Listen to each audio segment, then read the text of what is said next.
Boker Or Bezrat Hashem Itbarach Vitale Shmola, dans ce mardi 19 du mois de décembre, et nous sommes déjà le Zayin du mois de Tevet. Shiur acheté par Benjamin Ben Arbon pour la réussite et le bonheur, la santé de Lorraine ou Laurine, Myriam, Jacqueline, Bezrat Hashem, à qui on souhaite tous les bonheurs du monde, Bracha, Vacha, Batzlacha, par le mérite de cette étude, et Ratson, que le mérite du Ben Ishraï que nous allons étudier, Yagen, Alea, Bechol, Asher, la Betiten, Akol, Mishalot, Libal, Abodatot, Barach, on pensera en même temps, bien sûr, à Kol Am Yisrael, Bechol Atar Ve'atar, tous nos tormim, Kol Omda Torah, tous nos chatoufim, tous les otages, et Ratson, qu'Akadosh le ramène vite à la maison. Oufren, Ishmor al Chayalenu, Val Kol Asher Lanu, Beshua de Nechamot, Ahava Ve'arava Shalom Vereut. On commence tout de suite notre premier shiur de la journée, puisqu'il y en aura plusieurs. Bezrat Hashem pour ceux qui veulent. À propos du Ben Ishraï, Rabbi Yosef Chaim, Schuto Yagen al Kol Am Yisrael, Katouv, dans la paracha de Vaïgash, Elav Yehuda. Yehuda s'avança donc pour prendre la défense et représenter tous ses frères, donc il parle au nom des autres. Yehuda est le roi d'Israël, donc c'est lui qui parle face à un roi des nations du monde qui est Yosef déguisé. Le maire Biadoni et Daber Naavdecha, Davar Beozne Adoni, vient, et je voudrais parler aux oreilles de mon Seigneur. Valicharapecha Beavdecha, et que mon Seigneur ne se mette surtout pas en colère après moi. Voilà plus ou moins ce qui est cité ici, Bezrat Hashem, à propos de ce verset-là.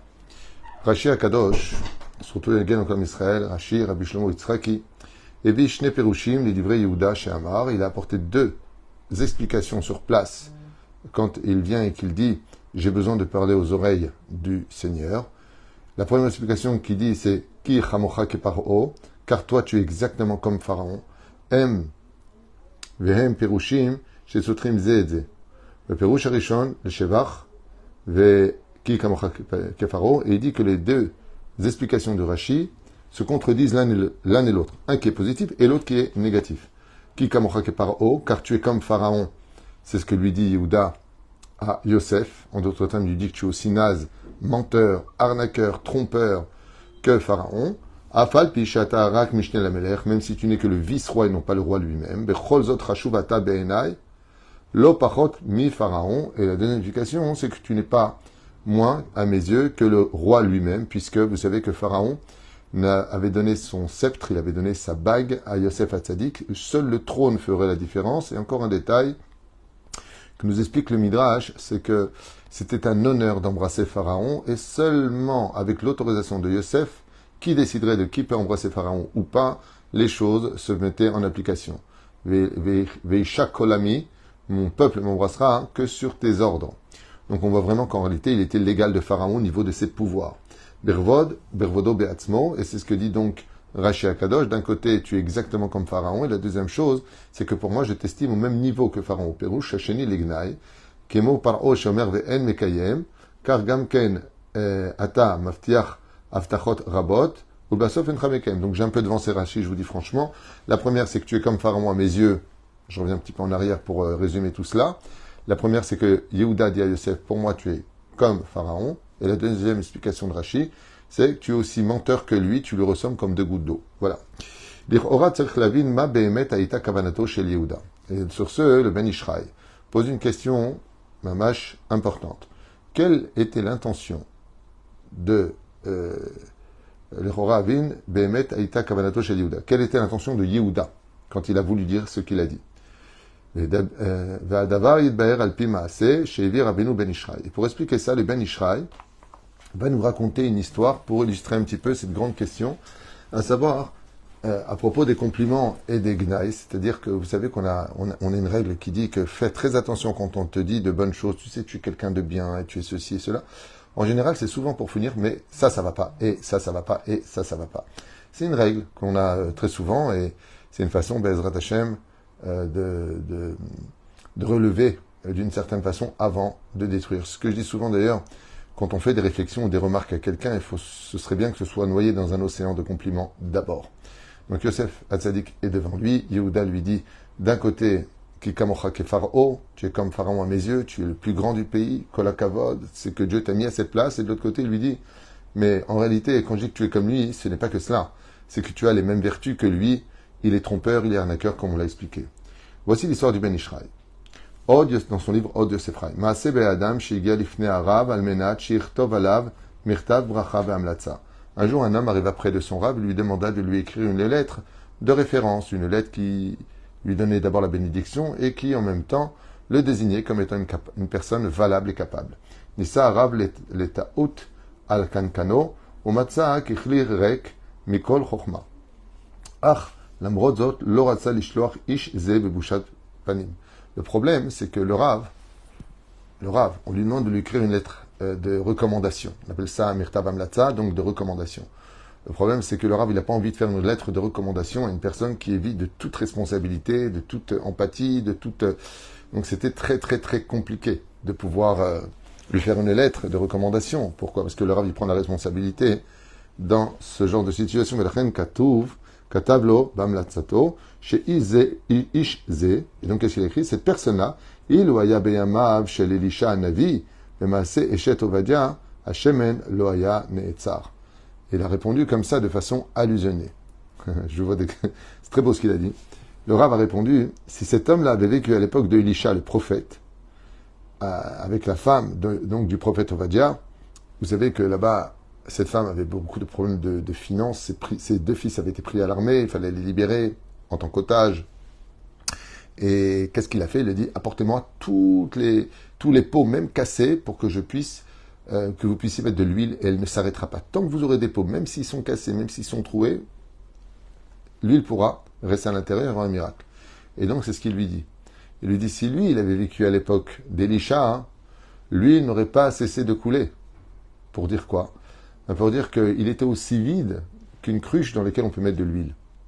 L'huile n'aurait pas cessé de couler. C'était une façon de dire d'un côté, quel bracha il a lui. S'il avait vécu à l'époque d'Elisha, l'huile n'aurait jamais cessé de couler pour son honneur.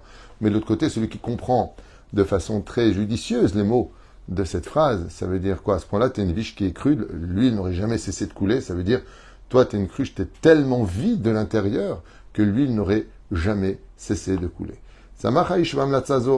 Et donc l'homme, quand il a vu ça, il a dit, waouh, quel compliment il a dit sur moi, si moi j'avais vécu à l'époque du prophète Elisha, lui il n'aurait jamais cessé de couler en moi, ça veut dire que je suis quelqu'un de grand, je suis quelqu'un qui apporte la bracha.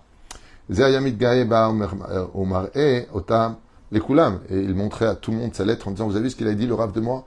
Si moi j'avais vécu à l'époque d'Elisha, l'huile n'aurait jamais cessé de couler. Et donc lui, qu'est-ce qu'il a voulu comprendre? Qu'il était même plus grand que le prophète Elisha. Car si lui, il avait vécu là-bas, l'huile n'aurait jamais cessé de couler, tandis que pour Elisha, ça a cessé car il n'y avait plus de poids à remplir.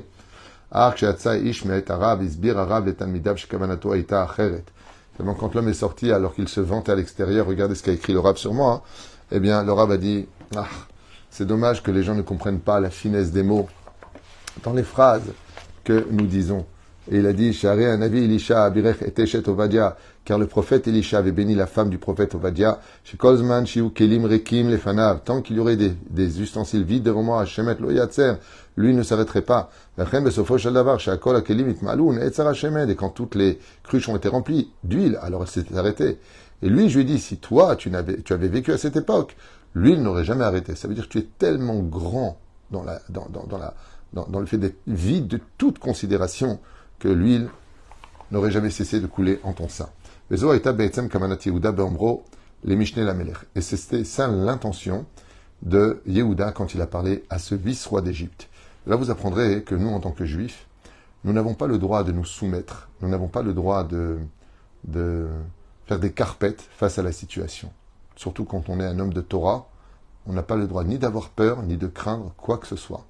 De l'autre côté, on se doit d'être très diplomate, très vigilant. Pourquoi? Parce qu'on représente le judaïsme. Et le judaïsme se dit Bédivré Noam. Et donc Yehuda, Baruch Hashem, il a toute la grandeur des mots dans la bouche pour pouvoir dire ce qu'il pense tout en laissant penser autrement. Ki kamocha ke Pharaon, car toi tu es comme Pharaon, klapechutz, zenishma ke machma.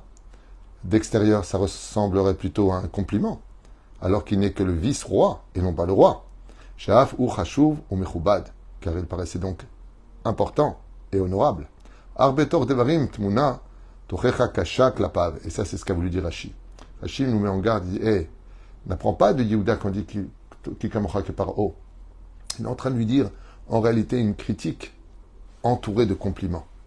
Et ce sera dans la finesse d'esprit de l'autre de comprendre ce qu'il devait comprendre. Klapei shegam u maftiach lo, ou mekaem mamash kemo paro.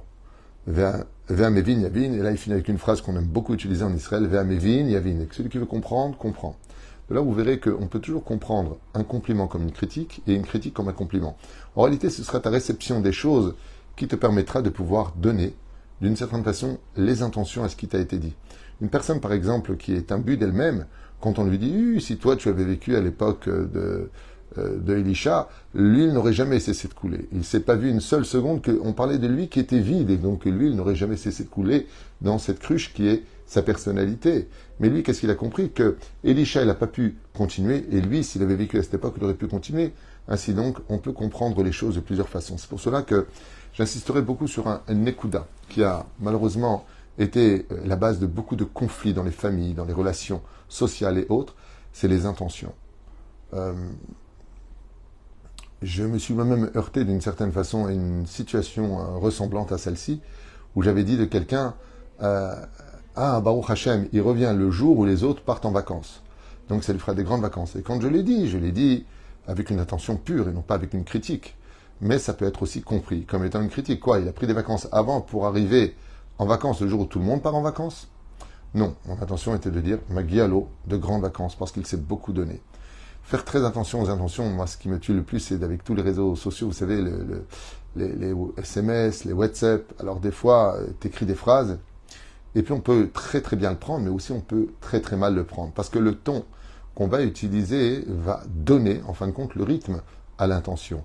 Si je lis, par exemple, dans un moment où je suis colérique, je vais le lire avec ma colère à l'intérieur. Donc je vais prendre le ton de l'autre dans l'écriture, alors que lui, il était calme quand il a écrit, et qu'au contraire, ses intentions étaient pures.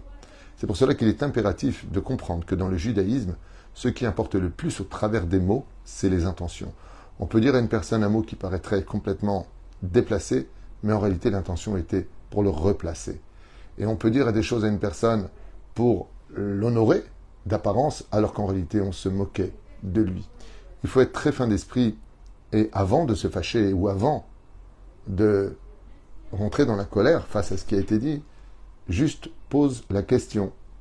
Quelle était ton intention quand tu m'as dit ce que tu avais à me dire? Il y a... je finis la phrase car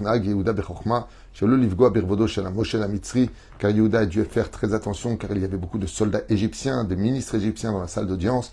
D'un côté, il voulait dire tu es quelqu'un de malhonnête, mais de l'autre côté, lui dire tu es comme Pharaon, aussi important que lui. Et donc, les deux étaient présents. Ça, c'est le cadeau que nous livre ce petit Rashi qui est grandiose à travers deux explications qui sont Menugadot Zé et Zé, c'est-à-dire qui se contredisent, mais qui en réalité nous apprennent la finesse d'esprit. Aval, Havak, Var, Navin, et Tomek Adevarim, et c'est pour cela, dit le Ben Ishraï, que quand tu discutes avec une personne, n'hésite pas à le rappeler en lui disant quelle était exactement l'intention que tu avais quand tu m'as parlé. Parce qu'on peut le comprendre positivement, et on peut le comprendre de façon très péjorative. Quelle était ton intention? Les manipulateurs sont les maîtres par excellence de ce genre de situation. Ils passent leur temps à charrier, ils passent leur temps à remonter l'autre, alors que toutes leurs intentions, c'est de les faire chuter au plus bas du plus bas. Et puis il y en a d'autres qui vont être peut-être un peu maladroits dans la forme, mais dans le fond étaient purs. À nous, Be'ezrat Hashem, de pratiquer vraiment cet exercice de relation et de dire à l'autre, avant de le condamner, juste un instant. Tu as dit quelque chose qui m'a froissé, mais on peut le comprendre autrement. Donc je voudrais juste savoir, toi, qu'est-ce que tu voulais vraiment dire avec d'autres mots? Ce qui me ravit le plus dans la Torah, c'est que ça fait quand même presque 40 ans que j'étudie les parachutes entre autres, et puis bien d'autres livres, grâce à Dieu, même si je ne suis pas un grand. Mais ce qui me surprend, c'est que d'année en année, on a tout le temps encore à apprendre, et encore à apprendre, et encore à apprendre. Et je me souviens que quand je n'étais pas du tout religieux, eh bien, que Dieu me pardonne cette époque, tu avais lu un Picsou, tu avais lu un Astérix, tu vas pas le relire deux fois, il n'y a rien à apprendre de plus que ce que tu as vu. Mais la Torah, c'est quelque chose d'éternel, et vraiment un livre de vie. Heureux celui, juif comme non-juif, qui mettra ses yeux dans l'étude de la Torah. Juif comme non-juif, comme ça dit la Gemara dans Maseret Avodah Zarah Bedaf Gimel. Hamoud Aleph, qu'un non-juif a aussi le droit de regarder la Torah écrite, pas la Torah orale, c'est pas fait pour lui. Il risquerait même de se noyer à l'intérieur. Mais Ezrat Hashem, juste que vraiment on apprend et on partage. Vous voyez, cette petite phrase, je ne l'avais pas préparée avant ce shiur comme d'habitude. Je me demandais où il en venir. Mais quelle leçon on prend? Parce que justement, Mina Shamaim, il y a juste quelques jours seulement, je me suis heurté exactement à ce problème-là. Face à une situation où j'ai dit quelque chose de positif avec un cœur pur, et ça a été compris avec pourquoi tu m'as dit que j'ai pris plus de jours que moins de jours. C'est le nachon. La kavana est tova, et il y a des gens qui peuvent le comprendre de façon positive, et il y en a d'autres qui peuvent le comprendre de façon péjorative, voire négative.